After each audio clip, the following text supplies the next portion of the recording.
The color drained from David's face as the voice on the other end of the line spoke numbers that made his knees buckle. $2.7 million.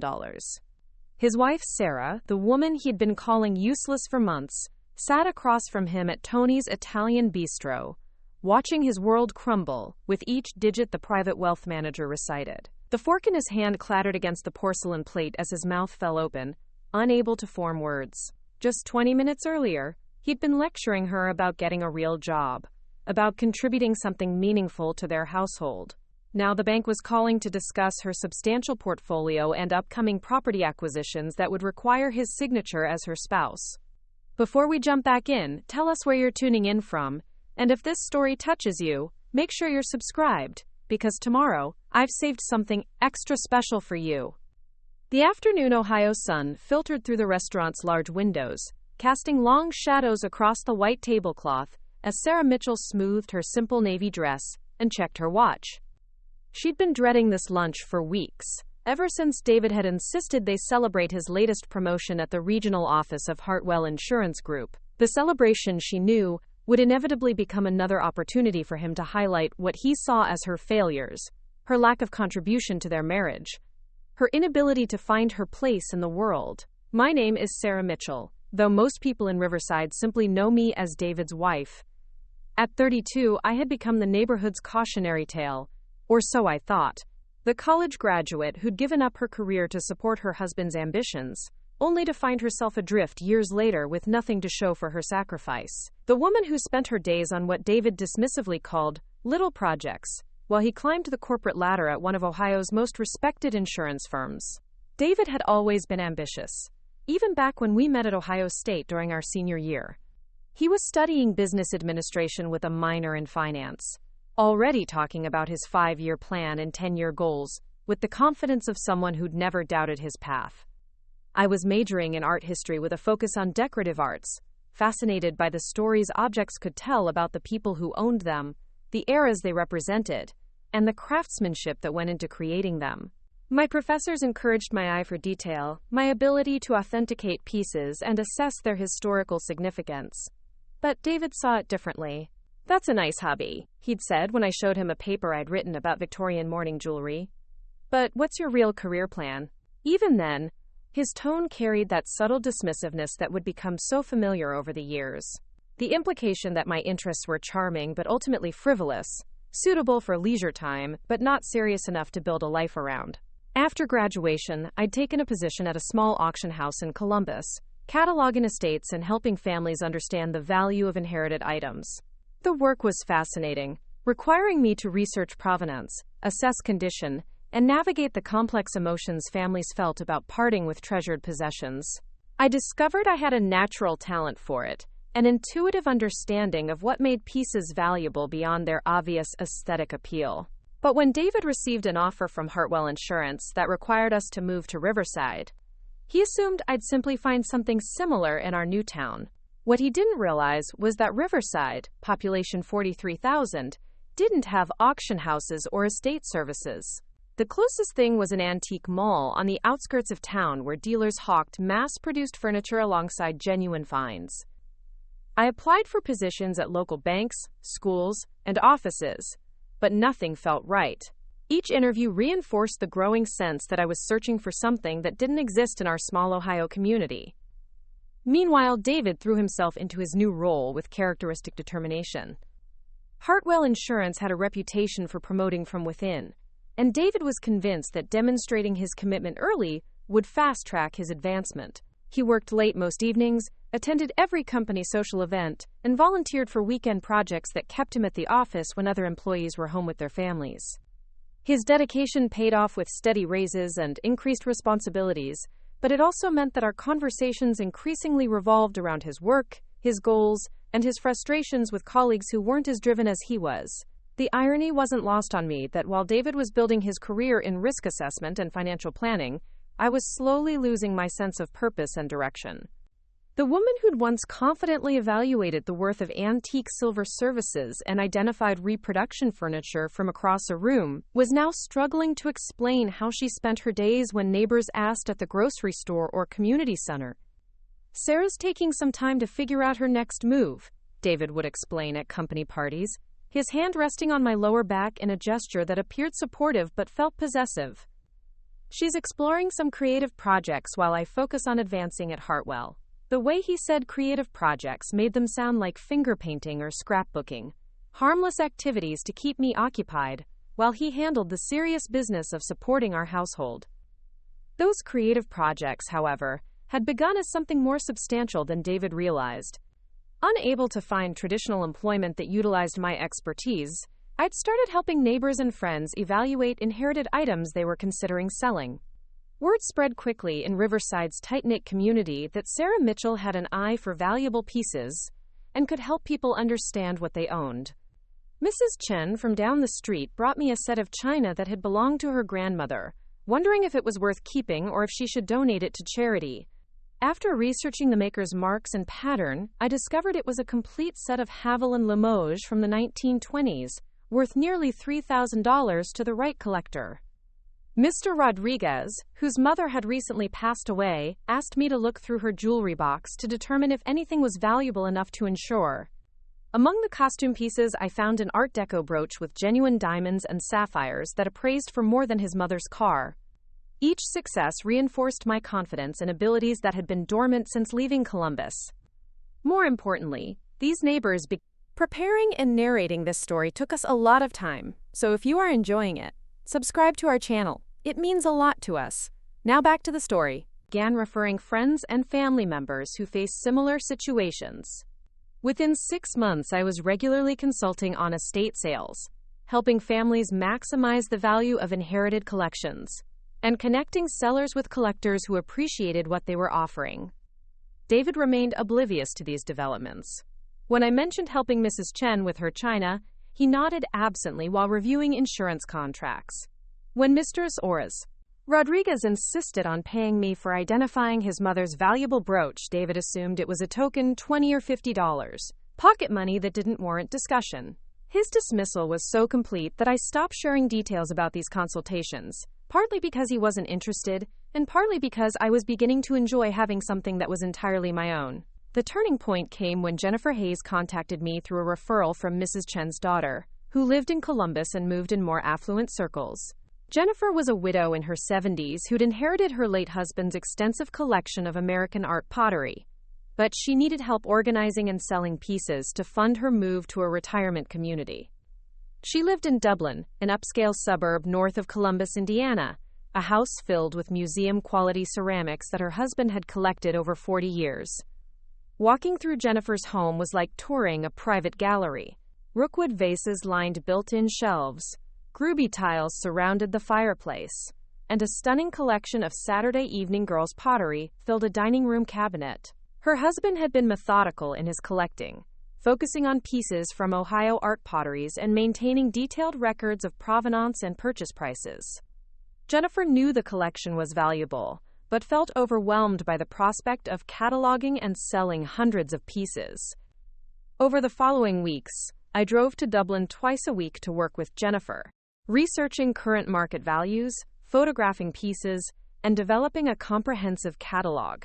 The process was meticulous, requiring me to verify attributions, assess condition, and identify the most effective sales channels for different categories of work. Some pieces were appropriate for online auctions, others would do better in specialized pottery shows, and a few museum-quality examples deserved placement with serious collectors who would appreciate their historical significance.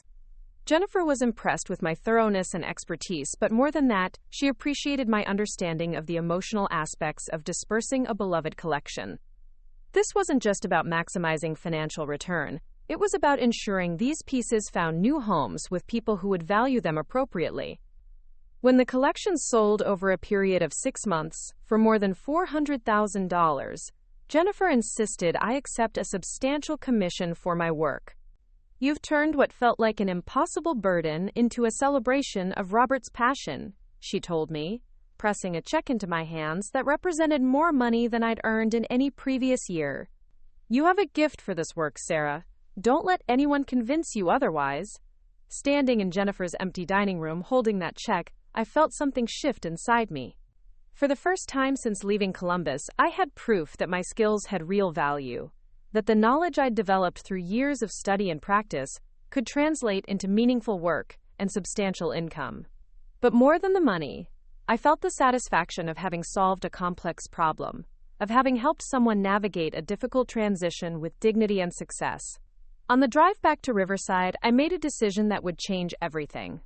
Instead of depositing Jennifer's check into our joint account where David would ask questions about the unusually large amount, I opened a separate business account at First National Bank of Riverside. The banker, Patricia Williams, was curious about my plans for Heritage Collections, the business name I'd chosen on impulse while filling out the paperwork. Estate consulting and luxury consignment services, I explained, surprised by how confident I sounded describing work that had evolved organically from helping neighbors. I help families understand and monetize inherited collections, particularly decorative arts, pottery, and vintage items.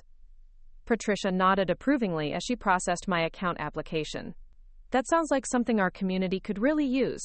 So many families struggle with inherited items they don't understand. Will you be working from home initially? I confirmed that I planned to start with a home office while building my client base, though I was already envisioning expansion possibilities. Patricia mentioned that First National offered business banking services and small business loans if I ever needed capital for growth, information I filed away for future consideration.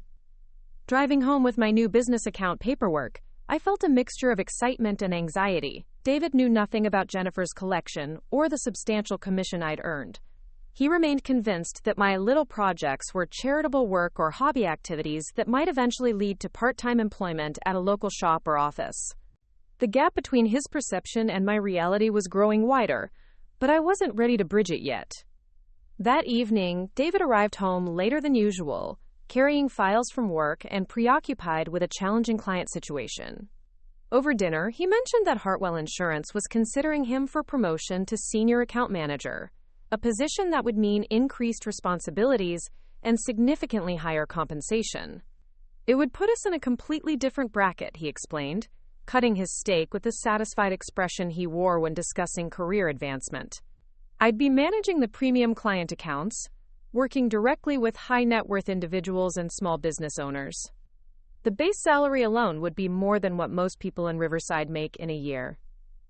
I congratulated him on the opportunity, genuinely pleased that his hard work was being recognized. But when he continued outlining his vision for our future, buying a larger house in the newer development across town, joining the country club, and establishing ourselves among Riverside's more prominent families, I felt a familiar disconnect. Of course, it would help if you could find something more substantial to do with your time, he added, almost as an afterthought. The wives in that social circle are either serious professionals or involved in significant charitable work. Your little antique projects might seem frivolous to people at that level. His casual dismissal of work that had recently earned me more in 6 months than many people made in a year stung, but I kept my expression neutral. I'm sure I'll find something appropriate, I replied, not mentioning that I'd already found something that exceeded his expectations in ways he couldn't imagine. Over the following months, Heritage Collections grew beyond anything I'd anticipated. Jennifer referred friends who were downsizing or dealing with inherited items, and each successful consultation led to additional referrals.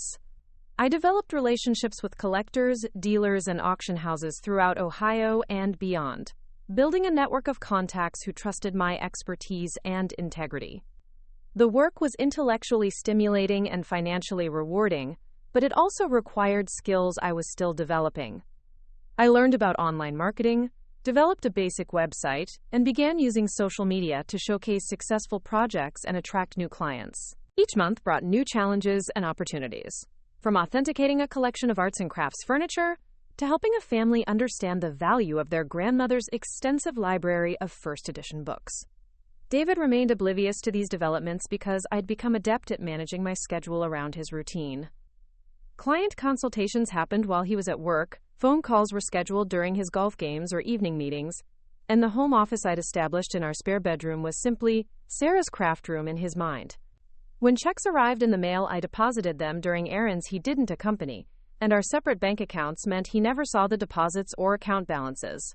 This careful compartmentalization might have continued indefinitely if David's promotion hadn't changed our social obligations. As senior account manager, he was expected to attend more client events and company functions, many of which included spouses. At these gatherings, I met other wives and found myself in conversations about careers, interests, and community involvement that required increasingly creative responses. Lisa Thompson, whose husband managed Hartwell's commercial accounts, was a successful real estate agent who specialized in luxury properties. Monica Foster, married to the company's chief financial officer, ran a profitable interior design consultancy. These women weren't passive accessories to their husbands' careers. They were accomplished professionals with their own networks and expertise. During one particularly awkward conversation at the country club, where David had recently secured membership, Monica asked directly about my background and current work. "Sarah has a background in art history," David answered before I could respond, "and she's been exploring some creative projects while I focus on building my career here at Hartwell. Nothing too demanding, just enough to keep her busy." Monica's polite smile didn't hide her confusion about what creative projects might encompass, and I found myself wishing I could explain the complexity and scope of heritage collections. But David's dismissive summary made my actual work sound either fictional or insignificant, creating a social dynamic where any detailed explanation would appear to contradict my own husband's assessment. These interactions reinforced my growing sense that maintaining secrecy about my business success was becoming more complicated than sustainable.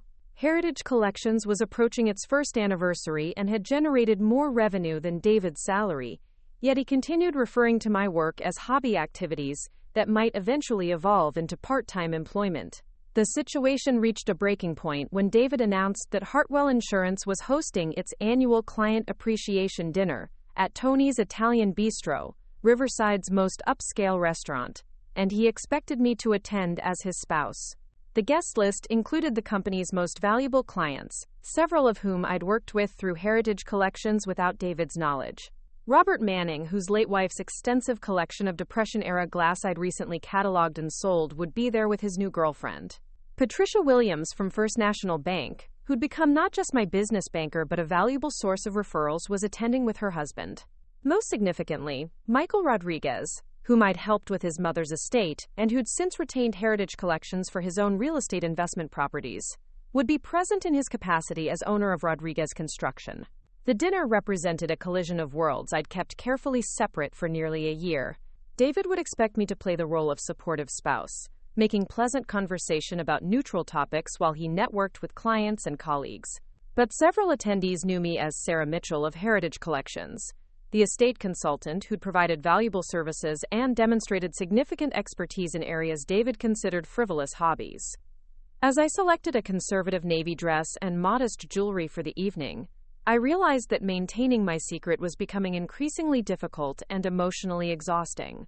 Heritage Collections had grown beyond a side business. It was a legitimate enterprise that deserved recognition and could benefit from the connections available through David's professional network. Yet revealing its existence would require admitting that I'd deliberately hidden substantial income and business activities from my husband for nearly a year. The drive to Tony's Italian Bistro was quiet, with David preoccupied by the importance of making good impressions on key clients and colleagues. He'd outlined his goals for the evening, which included introducing me to several influential community members and demonstrating that he was a stable family man worthy of increased responsibilities and trust. "Just be yourself," he advised as we pulled into the restaurant's parking lot. "But remember that these people are evaluating us as a couple. They need to see that I have a supportive partner who understands the importance of discretion and professionalism." His words carried the familiar implication that my natural personality might not be quite appropriate for serious business situations, that I needed guidance to navigate conversations with successful, sophisticated people. The irony that several of these sophisticated people were actually my clients, who sought my expertise and valued my judgment, wasn't lost on me. As we walked toward the restaurant's entrance, David straightened his tie and checked his appearance in the glass doors. He looked confident and polished, every inch the rising insurance executive who belonged among Riverside's business community. I smoothed my dress and prepared to spend another evening playing a role that was becoming increasingly uncomfortable and artificial. The hostess led us to a private dining room where cocktails were being served, and David immediately began working the room with practiced ease. He introduced me to colleagues and clients with variations of his standard explanation. "This is my wife, Sarah. She has a background in art history and keeps busy with various creative projects while I focus on my career here at Hartwell." Each introduction reinforced the narrative that had defined me in David's mind and, by extension, in our community. I was an appendage to his success, a pleasant but ultimately decorative addition to his professional image. The woman who'd built a thriving business, developed expertise that commanded substantial fees, and earned the trust of discerning clients was invisible in this room, obscured by David's narrow understanding of my worth and capabilities. As the evening progressed and we moved from cocktails to dinner, I found myself seated between David and Robert Manning, making polite conversation about neutral topics, while suppressing the urge to mention our extensive business relationship. Patricia Williams caught my eye from across the table and smiled warmly, but we both understood the complexity of acknowledging our professional connection in this context. The collision of worlds I'd dreaded was happening exactly as I'd feared, but with an unexpected twist. Rather than feeling exposed or embarrassed about my secret business, I felt increasingly frustrated by the role I was expected to play.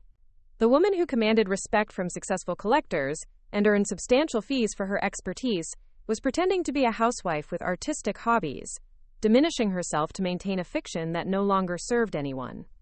David was deep in conversation with Michael Rodriguez about construction projects and economic development in Riverside, unaware that Rodriguez had paid Heritage Collections more than $15,000 in consulting fees over the past 6 months. The conversation was heading toward topics where my professional knowledge would be relevant and valuable, but I was expected to remain silent, to let the men discuss business while I focused on more appropriate subjects. It was in this moment of acute frustration, surrounded by people who knew my worth but couldn't acknowledge it, that my phone began buzzing with an incoming call. Patricia Williams glanced at me curiously, recognizing the distinct ringtone I'd set for business calls. David noticed the interruption and frowned slightly, clearly annoyed that I'd forgotten to silence my phone during an important dinner. The caller ID showed First National Bank of Riverside, which was unusual since Patricia was sitting directly across from me. I hesitated, knowing that answering would draw unwanted attention, but something about receiving a call from my business banker during evening hours suggested urgency. "Excuse me," I murmured to David. "I should take this quickly." His expression showed irritation mixed with confusion. In his mind, there was no reason why anyone from our bank would need to reach me urgently during a Saturday evening dinner. We maintained our joint checking and savings accounts at First National, but those were routine matters that would be handled during business hours through normal channels. As I stepped away from the table to answer the call, I had no idea that the next 5 minutes would shatter the carefully constructed fiction that had defined my marriage for the past year, revealing truths that would change everything David thought he knew about his useless wife and her meaningless creative projects. The voice on the other end of the line was unfamiliar, though the professional tone immediately identified the speaker as someone from First National's management level. "Mrs. Mitchell, this is Jonathan Crawford from our Private Wealth Management Division. I apologize for calling during evening hours, but we have a time-sensitive matter regarding your accounts that requires immediate attention. Private Wealth Management." The words sent a chill through me as I pressed the phone closer to my ear, moving further away from the dining room where David continued his animated conversation with Michael Rodriguez. First National's Private Wealth Management Division handled clients with substantial assets, people whose financial complexity required specialized services that regular banking couldn't accommodate. I'd never had any interaction with that department, though Heritage Collections had grown significantly over the past year. "I'm not sure I understand," I replied carefully, glancing back toward the dining room where David remained engrossed in business discussions. "Are you certain you have the right Sarah Mitchell?" Jonathan's voice carried the patient professionalism of someone accustomed to dealing with high-net-worth individuals who valued discretion above all else. "Sarah Elizabeth Mitchell, Heritage Collections, LLC, business account ending in 7429, residential address on Maple Grove Drive in Riverside. We've been monitoring your account activity over the past several months, and recent deposits have triggered our protocols for clients who might benefit from our enhanced services." Enhanced services. My mind raced as I processed the implications of his words. Heritage Collections had indeed grown substantially, with several particularly lucrative projects in recent months, boosting my account balances well beyond anything I'd anticipated when starting the business.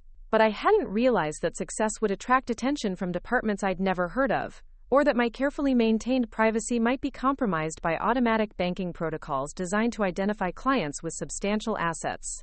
What kind of protocols? I asked, though part of me already suspected the answer would complicate the delicate balance I'd maintained between my public role as David's wife and my private identity as a successful businesswoman. Jonathan explained that First National automatically reviewed accounts when deposit patterns or balances reached certain thresholds, identifying clients who might benefit from investment services, estate planning assistance, or tax optimization strategies that weren't available through standard banking relationships. Heritage Collections had apparently crossed those thresholds several months earlier, triggering a comprehensive review that had just been completed. Based on our analysis of your business income, asset accumulation, and growth trajectory, we believe you qualify for our premier services tier, he continued. However, there are some administrative matters we need to address immediately. Your business account is structured as a sole proprietorship, but your income levels suggest you should consider LLC or corporate structures for tax optimization and liability protection. Additionally, some of your recent property acquisitions require documentation that affects your overall portfolio management. Property acquisitions. The phrase hung in the air as I struggled to understand what Jonathan meant. Heritage Collections had generated substantial income, but I hadn't made any property purchases beyond opening the business account and investing in basic equipment and marketing materials. Unless he was referring to something I'd forgotten, or perhaps confusing my account with another client's activities. I think there might be some confusion, I said slowly. Heritage Collections is a consulting business. I haven't made any property acquisitions that would require special documentation or portfolio management. The silence that followed suggested Jonathan was reviewing information on his computer, possibly cross-referencing account numbers or client records, to ensure he had the correct person. When he spoke again, his tone carried a hint of surprise that made my stomach tighten with apprehension. Mrs. Mitchell, our records show that Heritage Collections LLC has acquired 3 residential properties in the past 8 months, with a total value of approximately $1.4 million. Additionally, your business account shows investment transfers totaling nearly $600,000 to various equity and bond funds managed through our partners. Combined with your business income and cash reserves, your total portfolio value exceeds $2.7 million. The numbers hit me like physical blows, each figure representing achievements I had no memory of making. $2.7 million. 3 residential properties. Investment transfers I hadn't authorized. Either Jonathan Crawford had the wrong client, or something was happening with my accounts that I didn't understand. But his specific knowledge of Heritage Collections, my business address, and account numbers suggested he definitely had the right Sarah Mitchell. There must be some mistake, I whispered, though my voice lacked conviction. I would remember making property purchases or investment transfers of that magnitude. Are you absolutely certain you have the correct account information? Jonathan's patient explanation revealed the source of my confusion in a way that left me speechless. According to First National's records, Heritage Collections hadn't just been receiving payments for consulting services over the past year. The account had also been receiving automatic transfers from investment accounts I didn't remember opening, dividend payments from stocks I couldn't recall purchasing, and rental income from properties I had no knowledge of owning. More troubling, the signature cards and authorization documents for these transactions all bore my name and what appeared to be my signature, though I had no memory of signing papers related to property purchases or investment accounts. Jonathan explained that these activities had been managed through a financial advisor who claimed to be acting on my behalf, someone named Thomas Richardson who worked with an investment firm in Columbus. Mr. Richardson has been quite active in managing your portfolio, Jonathan continued, though we've had some concerns about the documentation and authorization processes. That's actually why I'm calling this evening. We need to verify these transactions with you directly before we can continue processing certain transfers that are scheduled for Monday morning. The name Thomas Richardson meant nothing to me, though Jonathan's description of unauthorized investment activities made my hands shake as I gripped the phone. Someone had been using my business account as a foundation for financial transactions I'd never authorized, building a portfolio of assets in my name, while I remained completely unaware of their activities. "I've never heard of Thomas Richardson," I said firmly. "I haven't authorized any property purchases or investment transfers beyond the basic business account I opened for Heritage Collections. If someone has been making these transactions using my name, it sounds like fraud or identity theft." Jonathan's response surprised me further. According to bank records, I had indeed authorized these activities, providing signed documentation that established Thomas Richardson as my authorized financial advisor, with broad discretionary powers to make investments and property purchases on behalf of Heritage Collections. The signatures appeared authentic, the paperwork was properly notarized, and the transactions had been processed through legitimate channels that met all banking regulations. "Would it be possible for you to come in Monday morning to review these documents personally?" Jonathan asked. "We have signature verification experts who can confirm whether the authorizations are legitimate, and we can walk through each transaction to determine how to proceed. In the meantime, we've placed a hold on any additional transfers pending your direct approval." As I agreed to meet with Jonathan Monday morning, my mind struggled to process the implications of what he'd revealed. Either I was the victim of an elaborate fraud scheme that had somehow generated millions of dollars in assets while operating through legitimate banking channels, or I had somehow authorized financial activities that I couldn't remember, possibly while distracted by the demands of building Heritage Collections. Neither possibility made sense, but the evidence Jonathan described seemed too detailed and extensive to be based on simple errors or confusion. Someone had clearly been using my identity and business account to build a substantial investment portfolio, but the suggestion that I had authorized these activities through signed documentation challenged my certainty about my own memory and decision-making. Returning to the dining room, I found David still deep in conversation with Michael Rodriguez, though several other guests had noticed my prolonged absence. Patricia Williams caught my eye with a questioning look, clearly curious about the nature of the call that had drawn me away from dinner for nearly 15 minutes. "Everything all right?" David asked as I resumed my seat, though his attention remained primarily focused on his conversation with Rodriguez about upcoming construction projects in Riverside's commercial district. "Just some banking questions," I replied, hoping my voice sounded more casual than I felt. "Nothing urgent."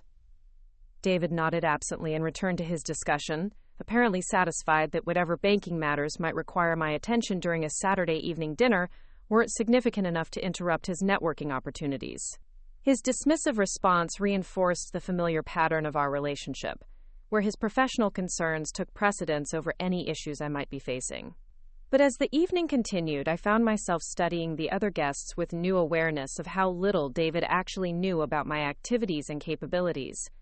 Patricia Williams managed significant commercial accounts at First National, yet David had no idea that she'd been instrumental in helping me establish Heritage Collections as a legitimate business entity. Michael Rodriguez had paid substantial consulting fees for services related to his real estate investments, but David saw him only as a potential source of construction contracts for Hartwell Insurance's commercial clients. The disconnect between David's perception of my role and the reality of my professional relationships was becoming increasingly difficult to maintain. Heritage Collections had grown beyond a simple consulting business into something that attracted attention from private wealth management departments and generated investment opportunities I apparently didn't even remember pursuing. As dessert was served and the conversation shifted to more social topics, I wondered whether the phone call from Jonathan Crawford represented an opportunity to finally bridge the gap between my public and private identities. David's dismissive attitude toward my work had created a situation where I'd hidden significant professional achievements, but the discovery of unauthorized financial activities suggested that secrecy might have enabled problems I didn't yet understand. The dinner began winding down around 10 o'clock, with guests expressing appreciation for Hartwell Insurance's hospitality and making plans for future business interactions. David was clearly pleased with the evening's networking outcomes, having secured several promising leads and reinforced important professional relationships. During the drive home, he reviewed the evening's conversations with satisfaction, particularly his discussion with Michael Rodriguez about potential collaboration between Hartwell Insurance and Rodriguez Construction on upcoming commercial developments. He also mentioned meeting Patricia Williams, whom he described as a sharp banker who might be valuable for future financing needs. "She seemed to know you already," he noted casually. "Did you meet her at some community event or volunteer activity?" The question created an opening to explain my business relationship with Patricia, but I wasn't ready to reveal the extent of my professional connections without understanding the implications of Jonathan Crawford's disturbing phone call. If Heritage Collections was somehow connected to unauthorized financial activities, admitting the scope of my business relationships might create complications I wasn't prepared to handle. "We've met briefly at a few community functions," I replied vaguely, which was technically accurate even if it omitted the substantial business relationship we developed over the past year. David accepted this explanation without further questions, apparently satisfied that any connection between his wife and a bank manager would be limited to casual social interactions rather than serious business relationships. His assumption reinforced my growing frustration with the role I'd been playing, but it also highlighted how unprepared he would be for revelations about the true scope of Heritage Collections or the mysterious financial activities Jonathan had described. Sunday passed quietly, with David playing golf at the country club while I struggled to make sense of the previous evening's phone call. I reviewed my business records carefully, looking for any indication of how my account might have become connected to property purchases or investment activities I couldn't remember authorizing. Heritage Collections had indeed grown significantly over the past year, with consulting fees from individual projects ranging from several $100s for simple estate evaluations to tens of thousands for complex collection management and sales coordination. My largest single project, helping Jennifer Hayes liquidate her late husband's pottery collection, had generated nearly $40,000 in commissions over 6 months. But even combining all my consulting income with the most optimistic projections for future growth, I couldn't account for the millions of dollars in assets Jonathan had described. The numbers he'd mentioned were far beyond anything Heritage Collections could have generated through legitimate consulting services, suggesting that someone had been using my business account as a foundation for much larger financial activities. The possibility that I might be the victim of identity theft was troubling, but Jonathan's insistence that proper documentation existed for all transactions created an even more disturbing scenario. If someone had managed to create authentic-looking authorization papers using my signature, they had access to personal information and signature samples that suggested either sophisticated fraud or involvement by someone who knew me personally. As I prepared for Monday morning's meeting with Jonathan Crawford, I realized that the conversation would likely reveal information that would be difficult to keep secret from David. If Heritage Collections was connected to millions of dollars in assets, whether legitimately or through fraud, the matter would require legal and financial expertise that would be hard to manage without his knowledge. The irony wasn't lost on me that after a year of hiding business success from my husband, I might soon be forced to reveal not only my professional achievements but also financial complications that could affect our marriage in ways I couldn't predict. The woman David dismissed as having meaningless creative projects was about to discover whether she was a successful entrepreneur who'd forgotten authorizing investment activities, or the victim of fraud that had generated millions of dollars in assets using her identity. Monday morning arrived with the gray, overcast sky typical of Ohio in late fall, matching my mood as I dressed carefully for the meeting at First National Bank.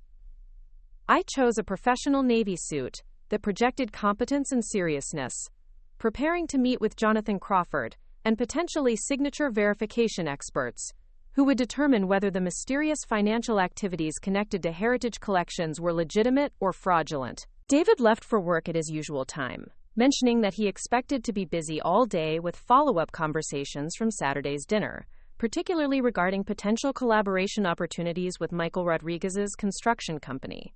He seemed energized by the networking success and confident that the evening had advanced his professional reputation within Riverside's business community. "I should be home by 6 unless Rodriguez wants to continue our discussion over dinner," he said, straightening his tie with the satisfied expression he wore when professional opportunities were developing favorably. Patricia Williams mentioned that First National might be interested in providing construction financing for some of Rodriguez's upcoming projects, which could mean significant commission opportunities if I can position Hartwell as their insurance provider. His casual mention of Patricia Williams and her potential involvement in financing arrangements highlighted the complex web of professional relationships that existed beneath Riverside's surface social interactions. David saw Patricia as a useful banking contact for advancing his insurance career, while I knew her as the business banker who'd helped establish Heritage Collections, and who'd witnessed its growth over the past year. After David left for work, I drove to First National Bank with a mixture of anxiety and curiosity about what Jonathan Crawford's investigation had revealed. The bank's main branch occupied a prominent corner location in downtown Riverside, with limestone facades and brass fixtures that projected stability and conservative financial management. Patricia Williams greeted me in the lobby with a warm smile that carried a hint of concern. "Sarah, I heard that Jonathan Crawford from Private Wealth Management has been trying to reach you. Is everything all right with your business accounts?" Her question suggested that Saturday evening's phone call had generated discussion within the bank's management structure, though she was clearly unaware of the specific issues Jonathan had described. As my primary business banking contact, Patricia would normally handle any routine matters related to Heritage Collections, but the involvement of Private Wealth Management indicated complexities that exceeded her department's usual scope. "That's what I'm here to find out," I replied honestly. "Jonathan mentioned some activities connected to my business account that I don't remember authorizing. It's probably just confusion that can be cleared up quickly." Patricia's expression suggested she hoped that was the case, though her professional experience had apparently taught her that Private Wealth Management didn't usually get involved in matters that could be resolved through simple clarification. She escorted me to Jonathan's office on the third floor, an area of the bank I'd never visited before, where the decor and atmosphere projected discretion and sophistication appropriate for clients with substantial assets and complex financial needs. Jonathan Crawford was a man in his mid-50s with silver-streaked hair and the calm demeanor of someone accustomed to handling sensitive financial matters for demanding clients. His office featured mahogany furniture, subdued lighting, and walls lined with financial publications and certificates that established his credentials for managing substantial portfolios. "Mrs. Mitchell, thank you for coming in so promptly," he said, rising to shake my hand with a firm grip that conveyed both professionalism and genuine concern. "I realize Saturday's phone call raised some confusing questions, but I'm confident we can resolve these matters quickly once we review the documentation together." Jonathan's desk was covered with manila folders, computer printouts, and official-looking documents that apparently represented the financial activities he'd described during our phone conversation. As he organized the materials for our review, I noticed signatures that appeared to be mine on several papers, though I had no memory of signing documents related to property purchases or investment authorizations. "Let's start with the chronology," Jonathan suggested, opening the first folder to reveal account statements and transaction records dating back nearly a year. "Your business account was opened in March, with Patricia Williams as assistance, initially as a simple checking account for Heritage Collections, LLC. For the first few months, activity was limited to consulting fee deposits and basic business expenses, exactly what we'd expect for a small service business. The early records matched my memory perfectly, showing deposits from clients like Jennifer Hayes and modest expenses for business cards, a basic website, and office supplies. Heritage Collections had started simply, with income that reflected the consulting work I'd been doing to help individuals and families understand and monetize inherited items. The pattern changed in August," Jonathan continued, turning to transaction records that showed dramatically different activity levels. "That's when we began seeing deposits from sources beyond your consulting clients, including dividend payments from investment accounts and rental income from residential properties. Initially, these amounts were relatively small, but they increased substantially over the following months." August. I tried to remember what had changed in my business activities during that time frame, but nothing came to mind that would explain the additional income sources Jonathan described. Heritage Collections had continued growing through referrals and word-of-mouth recommendations, but I hadn't diversified into rental properties or investment management.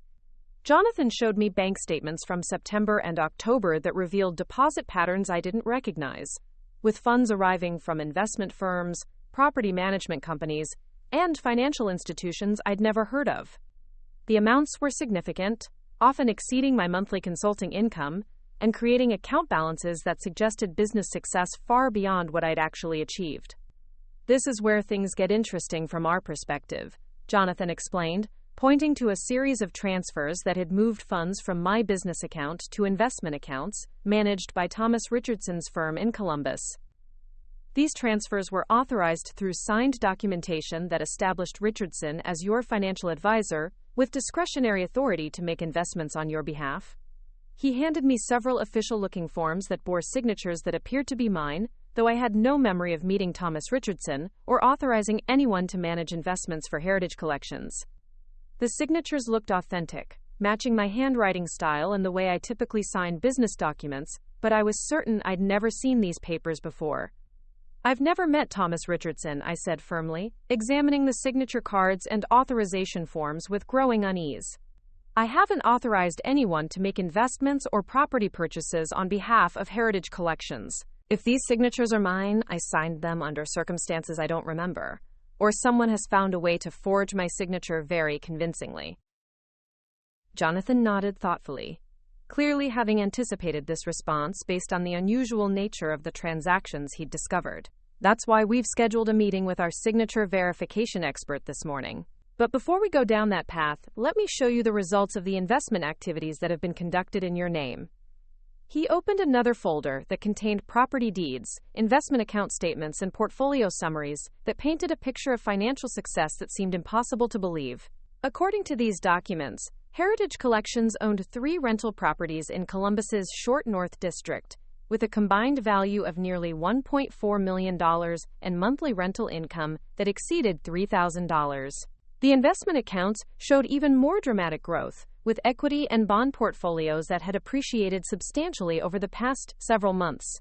Combined with cash reserves and the property values, my total net worth, according to these documents, was approaching $3 million, making me one of the wealthiest individuals in Riverside, despite having no memory of the activities that had generated this wealth. "The properties are all legitimate," Jonathan explained, showing me recent property tax statements and rental agreements signed by tenants I'd never met.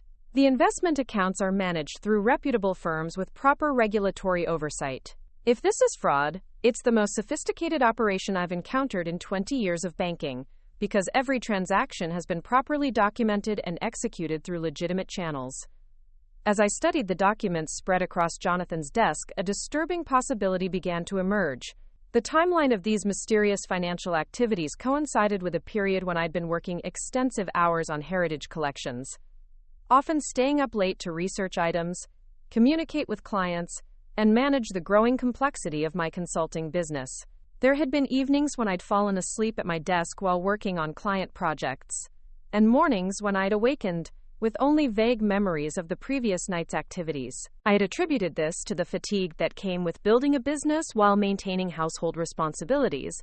But what if something more significant had been happening during those periods of exhaustion and distraction? The possibility that I might have authorized investment activities while in states of extreme fatigue or stress, then forgotten those decisions due to the overwhelming demands of managing multiple projects simultaneously, was more plausible than elaborate fraud that had somehow produced legitimate documentation and substantial assets. Jonathan seemed to sense my internal struggle between disbelief and growing recognition that these activities might somehow be connected to my actual decisions, even if I couldn't remember making them. "Mrs. Mitchell, it's not uncommon for successful entrepreneurs to make financial decisions during periods of intense focus on business development, then lose track of those decisions as their attention shifts to other priorities. The important thing is that these activities appear to have been quite successful, regardless of whether you remember authorizing them initially." His diplomatic phrasing couldn't disguise the reality that confronted me as I reviewed the evidence spread across his desk.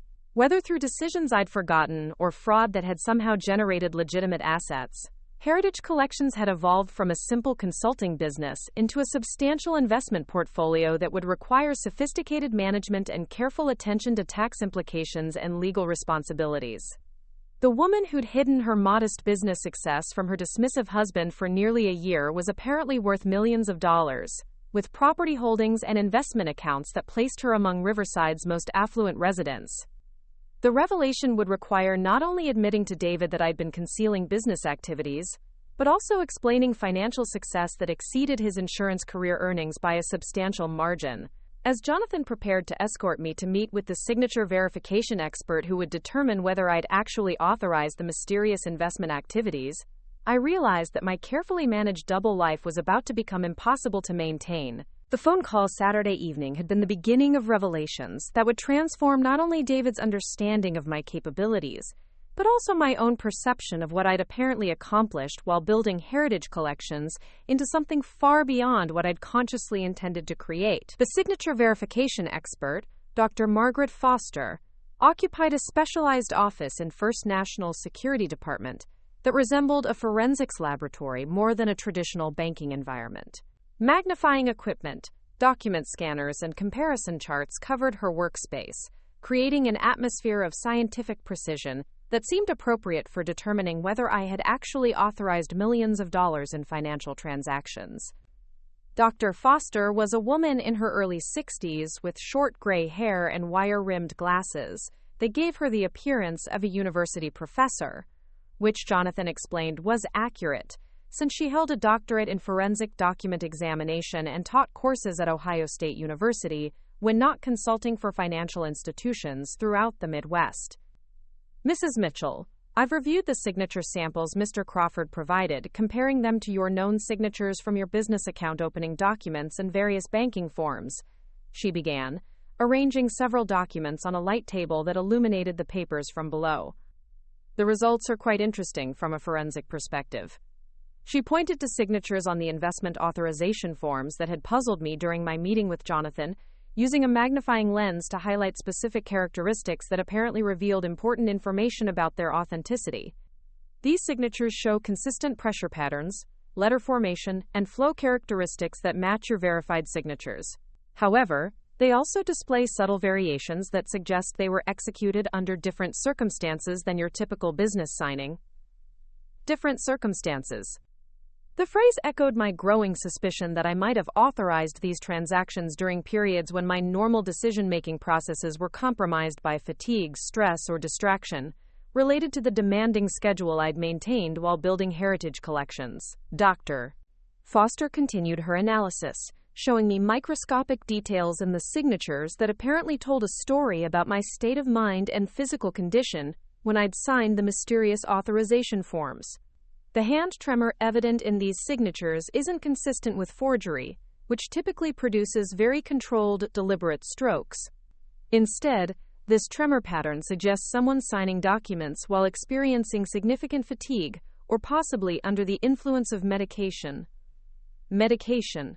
The word triggered a memory I'd suppressed about a particularly difficult period several months earlier, when I'd been prescribed sleep aids to help manage insomnia related to the stress of managing multiple demanding clients simultaneously.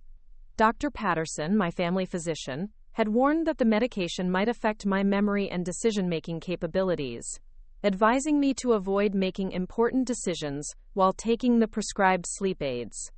I was taking prescription sleep medication during the time frame when some of these documents were signed, I admitted reluctantly.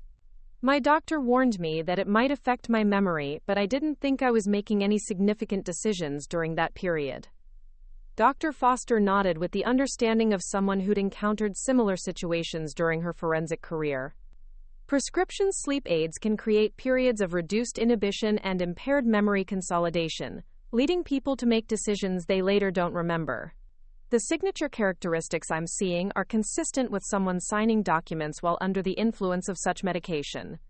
Jonathan looked relieved by Dr. Foster's assessment, apparently preferring the explanation that I'd authorized the transactions myself, rather than dealing with complex fraud investigations that would require involving law enforcement and potentially freezing accounts while lengthy investigations proceeded.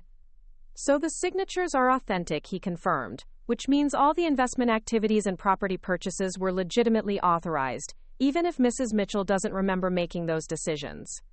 Dr. Foster agreed, explaining that the forensic evidence strongly supported the conclusion that I had personally signed all the authorization documents, though probably while in a compromised state that impaired my ability to form lasting memories of the signing process.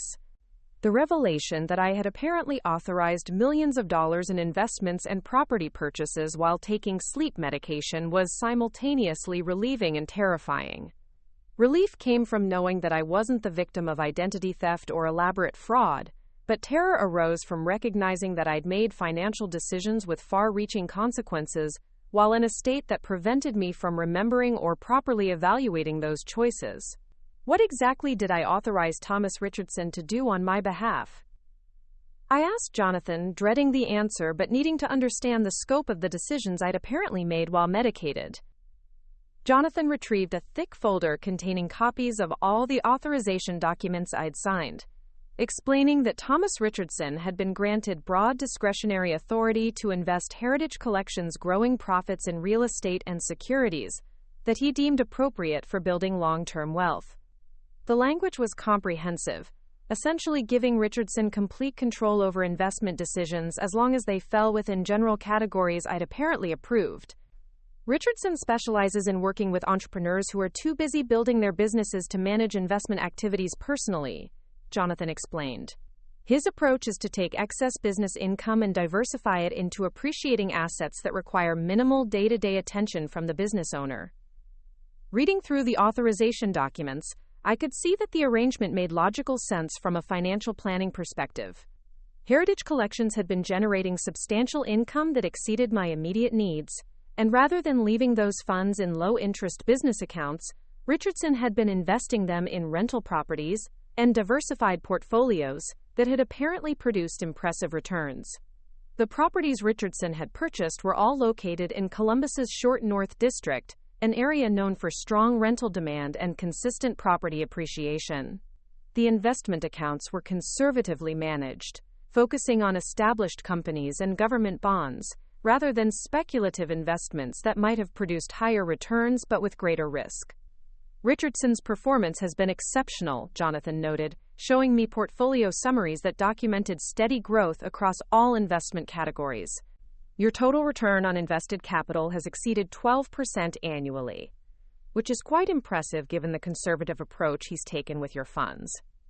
As I absorbed the financial details of my apparently successful investment activities, I began to understand why First National's private wealth management department had become involved. The combination of substantial assets, multiple income sources, and complex tax implications required specialized services that exceeded the capabilities of standard business banking relationships. What happens now? I asked, overwhelmed by the complexity of managing financial affairs I'd never intended to create. I clearly need help understanding and managing these investments, but I'm not sure how to proceed. Jonathan outlined several options, ranging from continuing the current arrangement with Thomas Richardson to transferring management responsibilities to First National's in-house investment advisors. He also explained that my changed financial situation would require consultation with tax professionals who specialized in high-net-worth individuals, since my income sources and investment activities had created obligations that exceeded the scope of simple business tax filings. The meeting concluded with my agreement to review Richardson's detailed portfolio reports and schedule follow-up appointments with both investment advisors and tax specialists who could help me understand and manage the financial empire I'd apparently created without conscious awareness. Driving home from the bank, I struggled to process the implications of what I'd learned. The woman David dismissed as having meaningless creative projects was apparently worth nearly $3 million, with investment portfolios and rental properties that generated monthly income exceeding most people's annual salaries. But the revelation created as many problems as solutions. Explaining this financial success to David would require admitting not only that I'd hidden Heritage Collections' growth, but also that I'd made investment decisions while taking medication that impaired my judgment and memory. The conversation would likely raise questions about my decision-making capabilities and trustworthiness that could damage our marriage in ways I couldn't predict. Moreover, the practical aspects of managing substantial wealth would require time and attention that might interfere with the Heritage Collections consulting work I genuinely enjoyed. The properties needed oversight, the investment accounts required monitoring, and the tax implications demanded careful planning that would consume hours I'd previously devoted to helping clients understand and monetize their inherited collections. That evening, David returned home energized by his conversations with Michael Rodriguez about potential collaboration opportunities between Hartwell Insurance and Rodriguez Construction. He'd also spoken with Patricia Williams about financing arrangements that could benefit both companies, apparently unaware that Patricia knew far more about our family's financial situation than he realized. Patricia Williams is sharp, he said over dinner, cutting his steak with the satisfied expression he wore when professional networking produced promising results. She mentioned that First National has been expanding their commercial lending services, which could be perfect timing if Rodriguez moves forward with his development projects. His casual mention of Patricia reinforced the complex web of relationships that connected Riverside's business community in ways that weren't immediately obvious. David saw Patricia as a useful banking contact, while I knew her as the banker who'd helped establish the business account that had somehow become the foundation for investment activities worth millions of dollars. "Did you get your banking questions resolved today?" David asked, apparently remembering my mention of needing to clarify some account issues. The question created an opening to begin explaining the discoveries I'd made during my meetings with Jonathan Crawford and Dr. Foster. But I wasn't ready to reveal information that would fundamentally change David's understanding of our financial situation and my capabilities as a businesswoman. "Still working through some details," I replied vaguely. "Nothing that affects our regular accounts." David accepted this explanation without further questions, apparently satisfied that whatever banking matters I might be addressing were separate from the joint checking and savings accounts we used for household expenses and his retirement planning. His lack of curiosity about my financial affairs reflected the pattern that had enabled me to build heritage collections without his awareness, but it also highlighted how unprepared he would be for revelations about investment portfolios and rental properties that had made me one of Riverside's wealthiest residents. The following morning brought a call from Thomas Richardson himself, apparently prompted by Jonathan Crawford's inquiry into the investment activities that had been conducted on my behalf. Richardson's voice carried the smooth professionalism of someone accustomed to managing substantial portfolios for demanding clients, though he seemed slightly concerned about the bank's scrutiny of his management decisions. "Mrs. Mitchell, I understand there's been some confusion about the investment activities we've been conducting under your authorization," he began diplomatically. "I want to assure you that every transaction has been properly documented and executed according to the guidelines we established during our initial consultation." Initial consultation. I had no memory of meeting Thomas Richardson or establishing investment guidelines, though Dr. Foster's analysis suggested I had indeed authorized his activities while taking sleep medication that prevented proper memory formation. "I'm afraid I don't remember our initial consultation," I admitted honestly. "Can you help me understand what we discussed and what authority I gave you to make investments on my behalf?" Richardson seemed unsurprised by my memory gap, explaining that he occasionally worked with entrepreneurs who were so focused on building their businesses that they had difficulty recalling specific details of financial planning conversations. He offered to provide comprehensive documentation of our relationship, including recorded phone conversations and detailed investment reports that would help me understand the activities he'd been conducting. "Your investment portfolio has performed exceptionally well," he noted with obvious pride. "The properties we selected in Short North have appreciated substantially while generating strong rental income, and the securities portfolio has consistently outperformed market benchmarks while maintaining the conservative risk profile you requested." Richardson's description of my supposed investment preferences sounded reasonable, though I had no memory of requesting conservative risk profiles or expressing preferences about property locations. The sleep medication had apparently created a situation where I'd made sophisticated financial decisions that reflected sound judgment, even though I couldn't remember the reasoning that had led to those choices. "I'd like to schedule a meeting to review everything in detail," I told Richardson. "I need to understand not just what investments were made, but why those decisions were appropriate, and how I should manage these assets going forward." Richardson readily agreed, offering to meet at his Columbus office the following week to provide comprehensive portfolio reviews and discuss strategies for managing the wealth that had been created through our collaboration. He also mentioned that my changed financial situation might require restructuring some investments for tax optimization, particularly given the substantial income that would be generated by the properties and securities he'd acquired.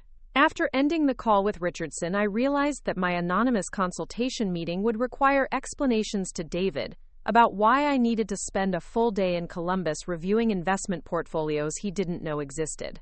The practical aspects of managing substantial wealth were making it increasingly difficult to maintain the fiction that my professional activities were limited to small-scale consulting projects. The pressure to reveal my financial situation intensified when Patricia Williams called later that morning to discuss Heritage Collections' banking needs in light of the discoveries made during my meeting with Jonathan Crawford. As my business banker, Patricia needed to understand how the revelation of substantial assets would affect the services and account structures that would best serve my needs. "Sarah, I have to admit I'm impressed," Patricia said with genuine warmth. "When we opened your business account last year, I could see that Heritage Collections had potential, but I never imagined it would grow into the kind of operation that attracts private wealth management attention." Her comment revealed that she wasn't fully aware of the circumstances surrounding my investment activities, apparently assuming that my substantial assets reflected the natural growth of Heritage Collections rather than investment decisions I'd made while taking sleep medication. "The growth has been unexpected," I replied carefully, not wanting to explain the medication-related memory issues that had led to my current financial situation. "I'm still trying to understand all the implications of managing assets at this level." Patricia offered to help coordinate services between my various accounts and the investment management activities that had been conducted on my behalf, explaining that wealthy clients often benefited from integrated banking relationships that could simplify tax reporting and cash flow management. Her assistance would be valuable, but accepting her help would require acknowledging the scope of my financial activities in ways that might reach David through the interconnected nature of Riverside's business community. Patricia knew David from his networking activities at company events, and information about my substantial assets might naturally arise in conversations about commercial lending or investment services. The web of relationships that connected Riverside's professional community was making it increasingly difficult to maintain separation between my public role as David's wife and my private identity as a successful entrepreneur with substantial investment portfolios. This tension reached a critical point when Michael Rodriguez called that afternoon to discuss a consulting project that would require Heritage Collections to evaluate antique fixtures and decorative elements in a historic building he was considering purchasing for renovation. The project would be substantial, potentially generating fees that would exceed my previous largest consulting engagement, but it would also require working closely with someone who regularly interacted with David through their business relationship. "I heard about your expertise from several sources," Rodriguez explained, including Patricia Williams at First National, who mentioned that you've built quite a reputation for evaluating decorative arts and historical items. "The building I'm considering has original stained glass windows, carved woodwork, and period light fixtures that need professional assessment before I can determine renovation costs." His mention of Patricia Williams as a reference source highlighted how my professional reputation was spreading through Riverside's business community in ways that would inevitably reach David. The consulting project Rodriguez described was exactly the type of work I enjoyed and excelled at, but accepting it would mean working closely with someone who knew David professionally and who might naturally mention our business relationship during their conversations about construction and insurance matters. "I'd be interested in discussing the project," I told Rodriguez, "but I should mention that my husband David works at Hartwell Insurance. I want to make sure there wouldn't be any conflicts of interest if we work together while you're also developing business relationships with his company." Rodriguez seemed unconcerned about potential conflicts, explaining that his relationship with Hartwell Insurance was limited to exploring coverage options for his construction projects, while his need for Heritage Collections services was completely separate and related to historical preservation rather than insurance matters. His casual attitude toward the connection between our professional services and David's insurance career reflected the complexity of small-town business relationships, where the same individuals often interacted in multiple professional contexts without seeing conflicts or complications. Agreeing to meet with Rodriguez the following week to evaluate his historic building project, I realized that my professional activities were expanding in ways that would make continued secrecy increasingly difficult to maintain. The consulting project would require site visits, detailed reports, and ongoing communication that would be hard to conceal from David, especially given Rodriguez's existing business relationship with Hartwell Insurance. The convergence of my various professional relationships was creating pressure to finally reveal the scope of Heritage Collections and the financial success it had generated, both through direct consulting income and through the investment activities I'd apparently authorized while taking sleep medication.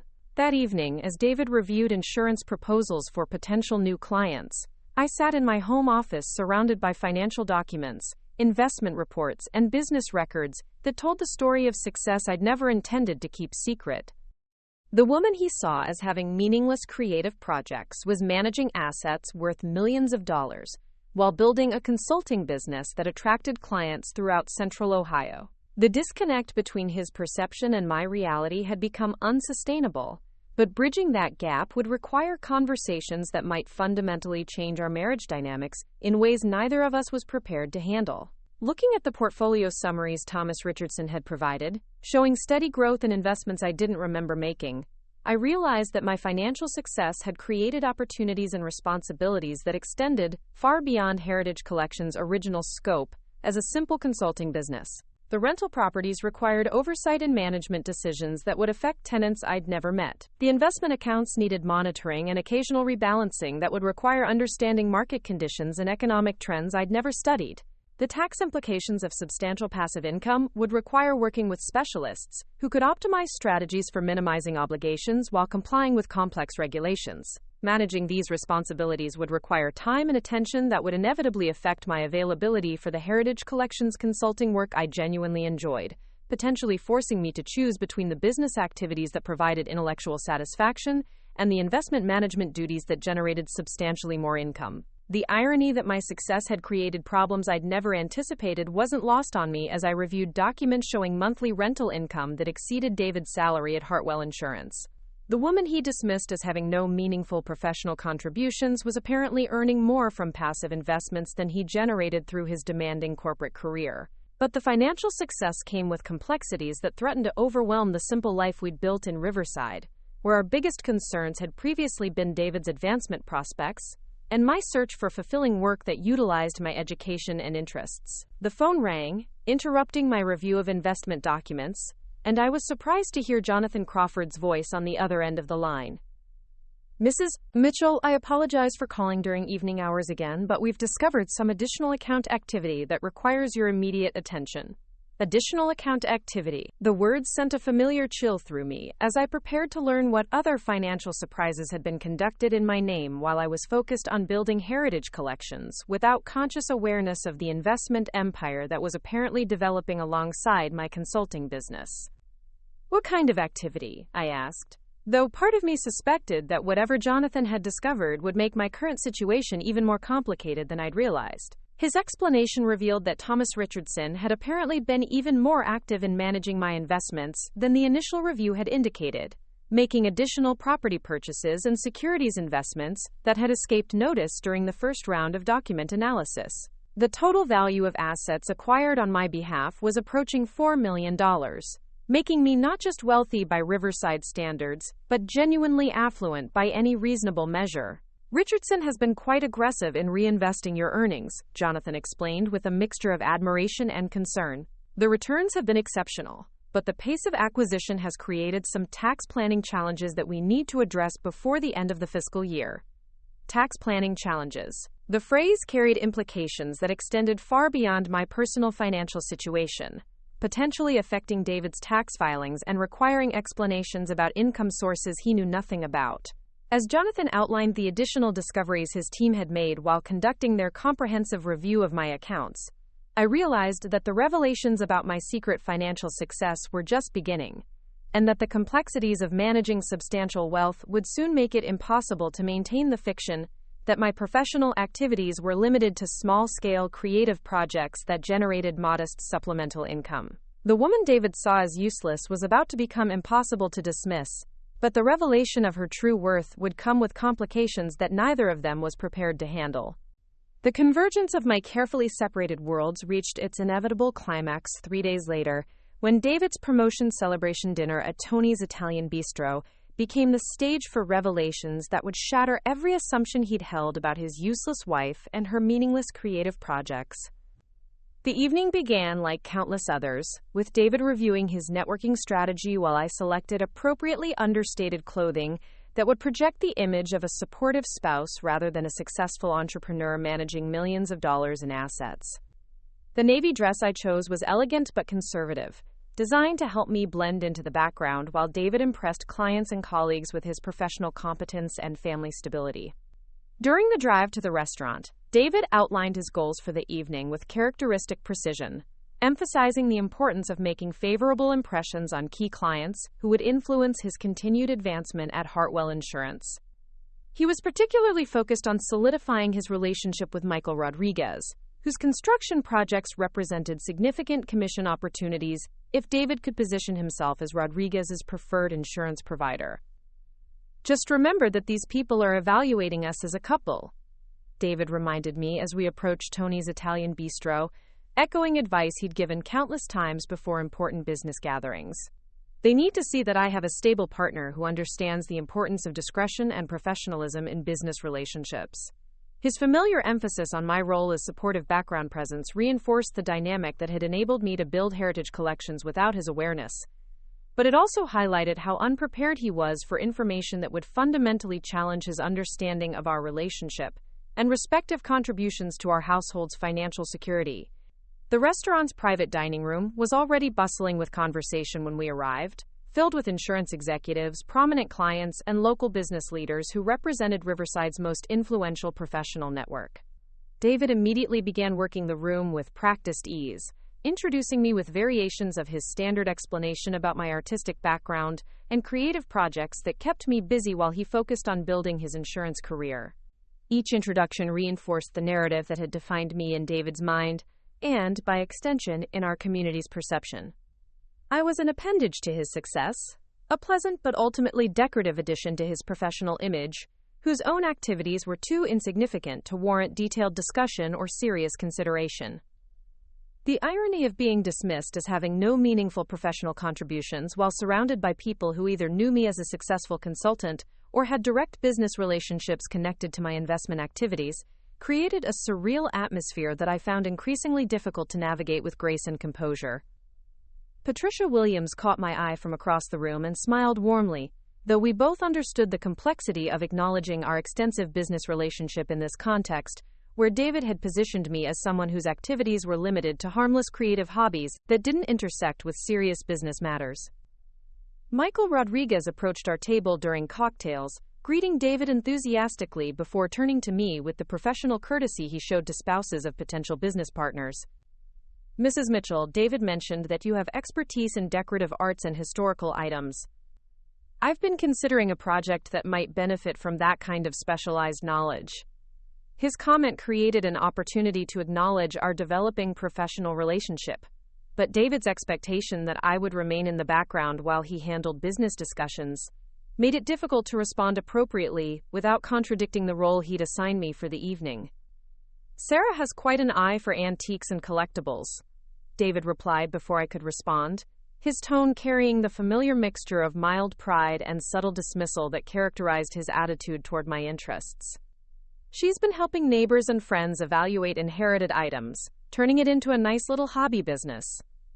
Rodriguez nodded politely, though his expression suggested he was reassessing his initial impression of my expertise, based on David's description of my work as a hobby business, rather than the professional consulting service that had generated substantial fees for evaluating his real estate investment properties. The disconnect between David's perception of my activities and Rodriguez's direct experience with Heritage Collections created an awkward moment that highlighted the unsustainable nature of maintaining separate professional and personal identities within Riverside's interconnected business community. As the evening progressed through dinner service, conversations flowed around topics where my expertise would have been valuable and relevant, but I remained constrained by David's expectation that I would focus on social pleasantries rather than engaging in business discussions that might reveal the scope of my professional knowledge and relationships. The tension between my public role and private achievements reached a breaking point when Patricia Williams mentioned that First National Bank had been expanding services for high-net-worth individuals and small business owners,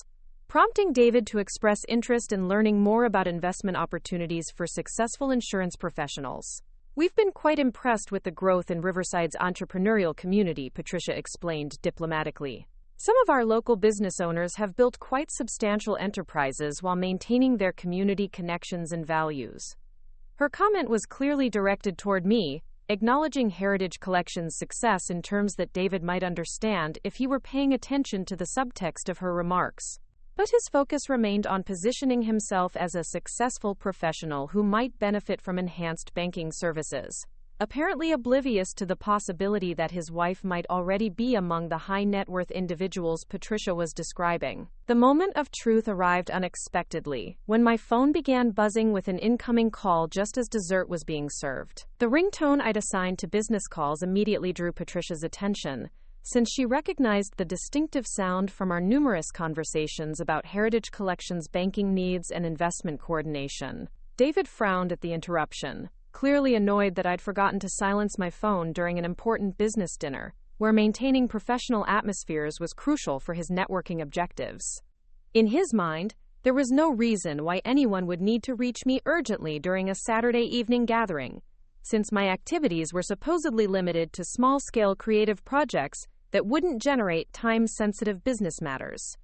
The caller ID displayed First National Bank, which seemed unusual since Patricia was sitting directly across from me.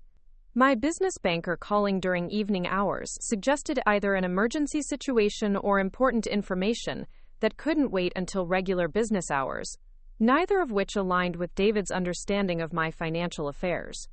"I should probably take this," I murmured apologetically, rising from my chair despite David's obvious displeasure at the interruption to his carefully orchestrated networking evening. "It's probably just an automated reminder or routine customer service call," David replied dismissively, clearly preferring that I ignore the call rather than draw attention away from his business conversations. But something about receiving a call from First National during evening hours while Patricia Williams sat at our table suggested circumstances that warranted immediate attention, particularly given the recent discoveries about investment activities I'd apparently authorized while taking sleep medication.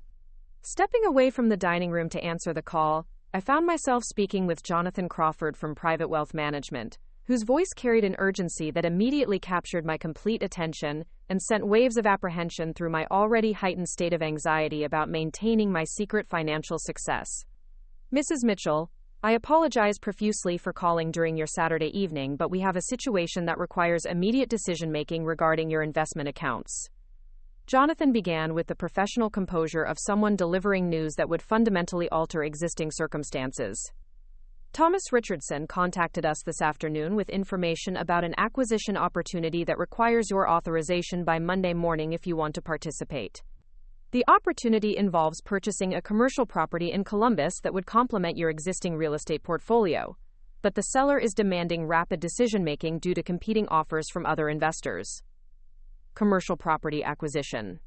The words carried implications that extended far beyond anything I could easily explain to David as routine banking matters that might reasonably interrupt a business dinner.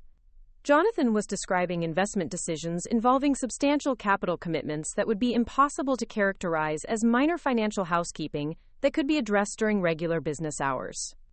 "What kind of commercial property?" I asked quietly, moving further away from the dining room where David's animated conversation with Rodriguez continued without interruption. Jonathan's explanation revealed that Richardson had identified a historic office building in Columbus's Short North District that would provide both rental income and potential appreciation, while complementing the residential properties already owned through my investment portfolio. The purchase price was $800,000, requiring financing that would leverage my existing assets while generating positive cash flow from day one of ownership. Richardson believes this represents an exceptional opportunity to diversify your real estate holdings while maintaining the conservative growth strategy we've been implementing, Jonathan continued.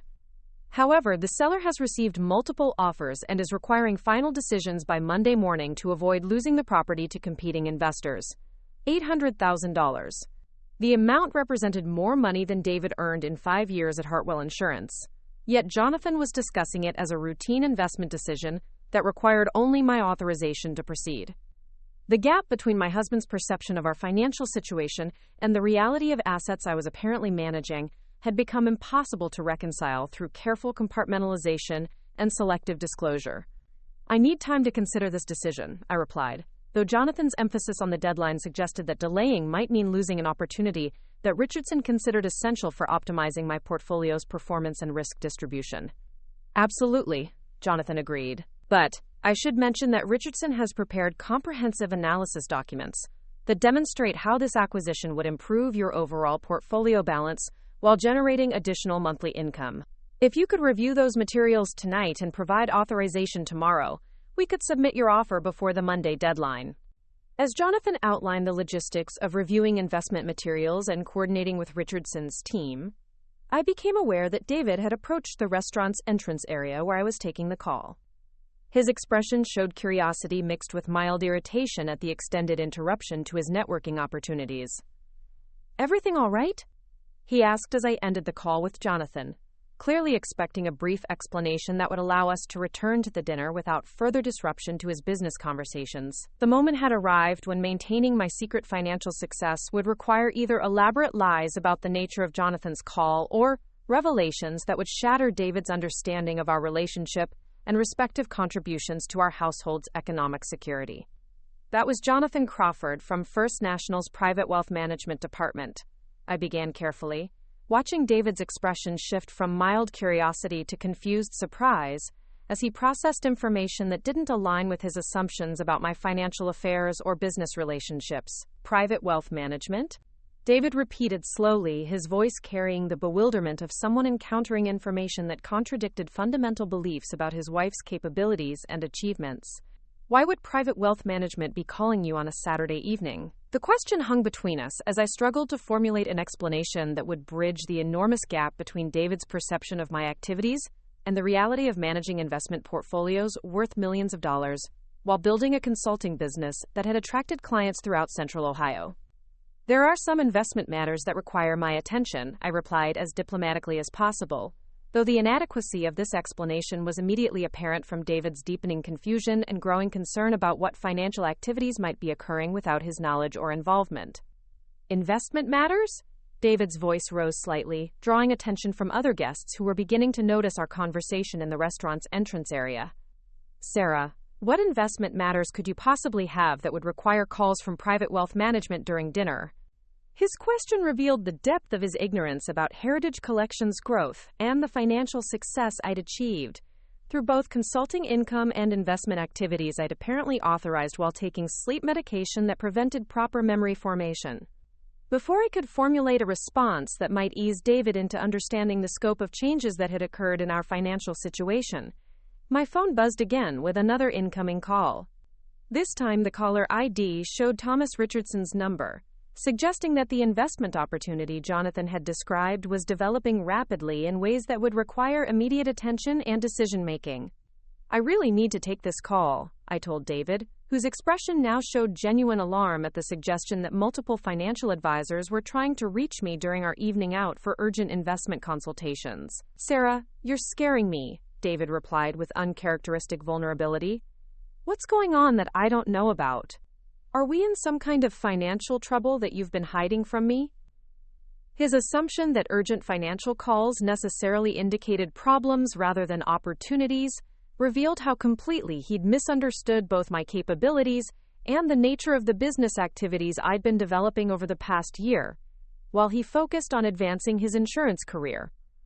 Answering Richardson's call in David's presence would mean abandoning any pretense that my financial affairs were simple matters that didn't intersect with our marriage or his understanding of our economic circumstances. But ignoring the call might mean losing investment opportunities that could significantly impact our long-term financial security and my ability to continue building Heritage Collections into the substantial enterprise it was becoming. "Thomas Richardson here," came the familiar voice of the investment advisor who'd been managing my portfolio expansion while I remained focused on Heritage Collections consulting operations.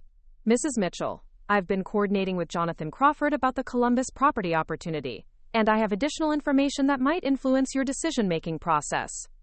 Richardson's professional tone carried an urgency that suggested the investment situation was developing rapidly in ways that would require sophisticated financial analysis and prompt decision-making capabilities that David had never associated with his wife's creative projects and artistic interests. "The seller has received 2 competing offers since this afternoon," Richardson continued, "but I believe we can secure the property if we're prepared to act decisively. The cash flow analysis I've prepared shows that this acquisition would generate positive returns from day one, while providing significant tax advantages that would optimize your overall portfolio performance." Cash flow analysis, tax advantages, portfolio optimization. Richardson's language represented a level of financial sophistication that was impossible to reconcile with David's understanding of my activities as small-scale creative projects that might eventually evolve into part-time employment at a local shop or gallery. David's face had gone pale as he listened to my side of the conversation, clearly recognizing that Richardson was discussing investment matters of substantial complexity and financial magnitude that suggested business relationships and asset management responsibilities far beyond anything he'd imagined his wife might be involved with. "Mr. Richardson, I'm at a business dinner with my husband right now," I said diplomatically. "Could we discuss this tomorrow when I've had time to review the analysis materials you've prepared?" "Certainly," Richardson replied, though his tone suggested disappointment at the delay in decision-making that might compromise our ability to secure what he obviously considered an exceptional investment opportunity. "But I should mention that the seller is requesting proof of financing capability with any offer submitted, which means we'll need to provide documentation of your current asset portfolio and available capital." Asset portfolio. Available capital. The financial terminology Richardson used casually represented concepts that David associated with wealthy investors and sophisticated business owners, rather than spouses of insurance executives who pursued artistic hobbies to fill their time while their husbands built professional careers. As I ended the call with Richardson, David stared at me with an expression that combined confusion, concern, and growing realization that his understanding of our marriage and financial situation might be fundamentally flawed in ways he was only beginning to comprehend. "Sarah, I need you to explain to me right now what's going on," David said with quiet intensity that reflected his struggle to maintain composure while processing information that challenged everything he thought he knew about his wife's capabilities and achievements. "Who is Thomas Richardson, and why is he calling you about asset portfolios and investment opportunities that apparently require hundreds of thousands of dollars in available capital?" The moment of truth had arrived with the suddenness I'd both dreaded and anticipated for months. David's direct questioning made it impossible to continue maintaining the fiction that my professional activities were limited to small-scale creative projects that generated modest supplemental income, while he handled the serious business of supporting our household.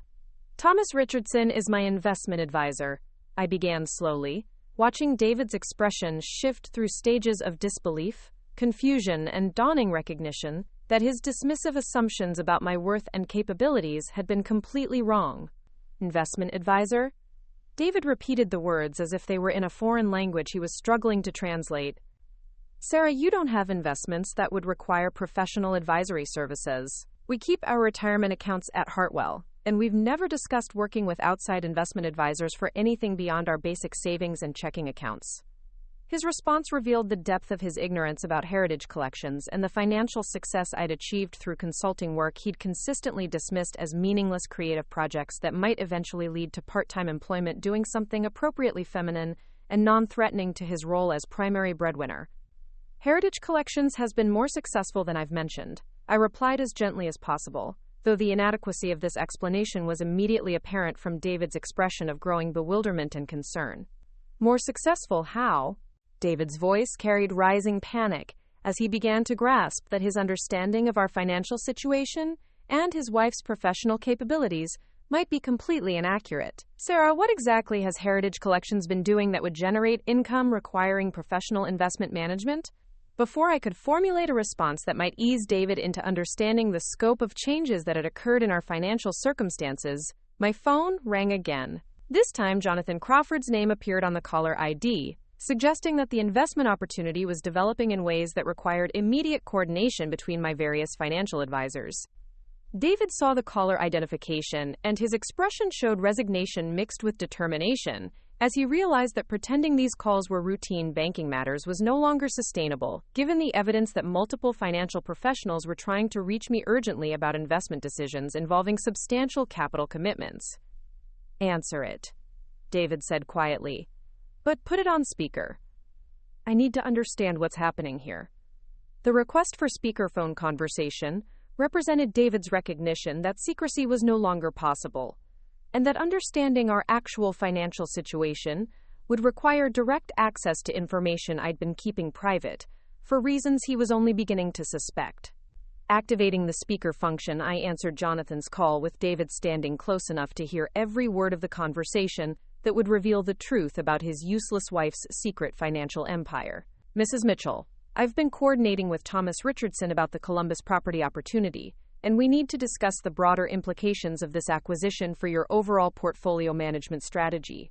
Jonathan began with professional efficiency that immediately captured David's complete attention. Based on our analysis of your current holdings, this property acquisition would bring your total real estate portfolio value to approximately $2.2 million, while your securities investments have reached $1.5 million in current market value. Combined with your business assets and cash reserves, we're looking at a total portfolio worth approximately $4.1 million. The numbers hit David like physical blows, each figure representing achievements that contradicted every assumption he'd held about his wife's capabilities and contributions to their marriage. $4.1 million. The amount exceeded his lifetime earnings at Hartwell Insurance by a substantial margin. Yet Jonathan was discussing it as routine portfolio management for a client whose success he'd been monitoring and supporting. David's face went through a remarkable transformation as Jonathan's words sank in, color draining away completely as he struggled to process information that shattered his understanding of their relationship and respective roles in their marriage's financial foundation. $4 million, David whispered, his voice barely audible as he grappled with the revelation that his supposedly useless wife had accumulated wealth that made his insurance career earnings seem insignificant by comparison. Jonathan continued explaining the tax implications and strategic considerations involved in the proposed property acquisition, apparently unaware that he was delivering information that would fundamentally transform David's understanding of his marriage and his wife's professional accomplishments. As Jonathan outlined the details of managing substantial wealth and optimizing portfolio performance for continued growth, David sank into a nearby chair with the stunned expression of someone whose worldview had been completely demolished by information he was struggling to accept as real. The woman he'd dismissed as having meaningless creative projects had apparently built a financial empire worth millions of dollars, while he remained completely oblivious to her achievements, focused on his own career advancement, and assuming that his insurance salary represented their household's primary economic foundation. When Jonathan finished explaining the investment opportunity and its implications for my portfolio optimization strategy, David looked at me with an expression that combined shock, admiration, embarrassment, and something approaching awe at the magnitude of what I'd apparently accomplished, while he dismissed my efforts as harmless hobbies. "Sarah," he said quietly, his voice carrying a vulnerability I'd rarely heard during our marriage, "I need you to explain to me how this happened. How did you build a $4 million investment portfolio while I thought you were helping neighbors sell old china and vintage clothing?" The question represented David's first acknowledgement that his understanding of my capabilities and achievements had been fundamentally flawed, and that the woman he'd been married to for years was someone he'd never actually known or appreciated. As I began explaining Heritage Collections' growth from simple consulting services to a substantial business that had attracted affluent clients throughout Central Ohio, David listened with the focused attention of someone trying to rebuild his understanding of reality from the ground up.